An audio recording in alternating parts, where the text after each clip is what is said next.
Caros estudantes, esta apresentação trata da resposta de circuitos com um elemento reativo, que pode ser um capacitor ou um indutor, a entradas do tipo tensão ou corrente constante, que são ligadas ou desligadas em determinado momento do tempo. Estes circuitos são chamados de circuitos de primeira ordem, em razão que as equações que descrevem seu comportamento são equações diferenciais de primeira ordem.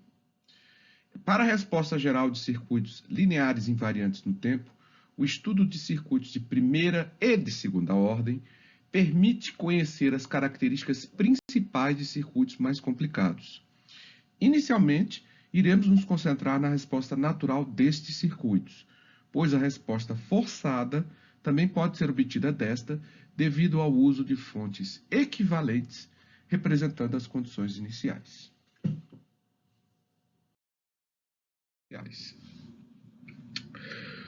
O circuito de primeira ordem só possui um elemento reativo, podendo o mesmo ser obtido do cálculo do elemento equivalente, seja mesmo capacitor ou indutor. Isso quer dizer que se tiver mais elementos reativos, você deve poder reduzi-los. Caso você não possa reduzi-los, você terá um circuito de ordem maior. O circuito possuirá uma resposta dinâmica própria e toda análise será realizada usando a transformada de Laplace. A resposta homogênea do circuito de primeira ordem pode ser calculada pelo circuito equivalente, calculado pela transformada de Laplace. Note que o circuito é desenhado após a mudança de chave. Portanto, ele é composto somente destes elementos aqui. Tendo a parte com fonte e o resistor RS deixado de fazer parte do circuito original.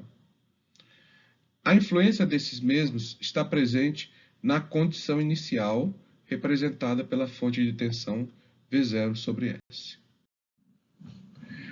A partir deste circuito, a resposta é calculada por divisor de tensão simples. Note que nos concentramos na tensão no resistor, para evitarmos a complicação adicional com uma fonte de tensão equivalente no capacitor. A tensão inicial V0 é a mesma que o capacitor possuía antes da chave mudar de posição. A resposta de tensão é uma exponencial decrescente, que corresponde à tensão no capacitor sendo dissipada no resistor. O parâmetro mais importante dessa exponencial é a constante de tempo, que representa a taxa de decaimento da tensão ou da corrente. Essa taxa depende somente do produto dos valores do resistor e do capacitor.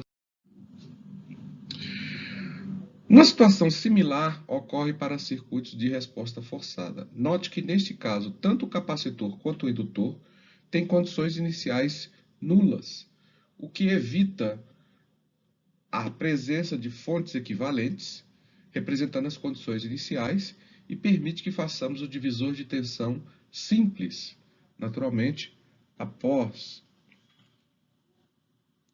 o fechamento das chaves. O divisor de tensão simples, tá? Para analisar a resposta. A resposta de tensão no capacitor do circuito A